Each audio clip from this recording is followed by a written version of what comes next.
সাত সকালে আচমকাই ভেঙে গেল বেসরকারি শিক্ষা প্রতিষ্ঠানের প্রচারমূলক দ্য গেট। আহত এক মোটরসাইকেল চালক ও তার সহকর্মী। ঘটনায় রীতিমতো চাঞ্চল্য ছড়িয়েছে এলাকায়, যার জেরে যান চলাচল দীর্ঘক্ষণ ধরে অবরুদ্ধ হয়ে পড়ল। রবিবার সাত সকালে ঘটনাটি ঘটেছে মালদা জেলার চাঁচলের 31 নম্বর জাতীয় সড়কের পোস্ট অফিস মোড় এলাকায়। কিভাবে এই ব্যস্ততম এলাকায় অস্থায়ী দুর্বল প্রচারমূলক গেটের পারমিশন দেয় তা নিয়ে প্রশাসনের ভূমিকা নিয়ে প্রশ্ন তুলেছেন সাধারণ মানুষ।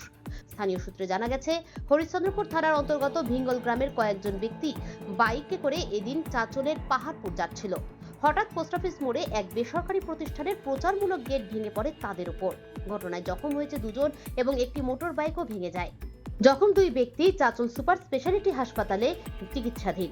ঘটনাস্থলে পুলিশ আসলে পুলিশকে ঘিরে বিক্ষোভ দেখান আহত দুই ব্যক্তির গ্রামের বাসিন্দারা এবং স্থানীয় বাসিন্দারা। ভিঙ্গলের যে আমাদের নতুন মসজিদের বালি কেনার জন্য চাঁচলে আসছে এবং সময় হচ্ছে মানে এখানে 5:30টার সময় বালি কিনতে চাঁচলে পাহাড়পুরে কাছে ওই যে বাইক লরিগুলো আছে কিনা ওই বাইক বালি কেনার জন্য যাচ্ছিল। তাতে আমাদের বড় গাড়ি কেনার জন্য যাচ্ছিল।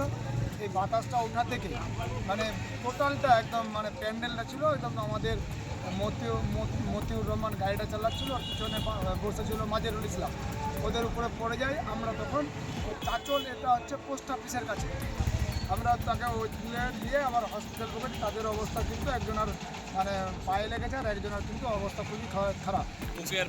আশাপুর পাবলিক বলার বক্তব্য হচ্ছে যারা এই দায়িত্বে রয়েছেন প্রশাসন বা এখানকার আমাদের যে চাঁচল পঞ্চায়েত চাঁচল ব্লক, এদেরকে দেখা উচিত এই যে আজকে যে দুর্ঘটনাটা হয়েছে যদি বাই চান্স ইনকেস এটা দিনের বেলা যদি হলে তাহলে কত মানুষের অসুবিধা হতো বা কেউ মানুষের মৃত্যুর মুখে পড়তো। Bureau news Bangla Times.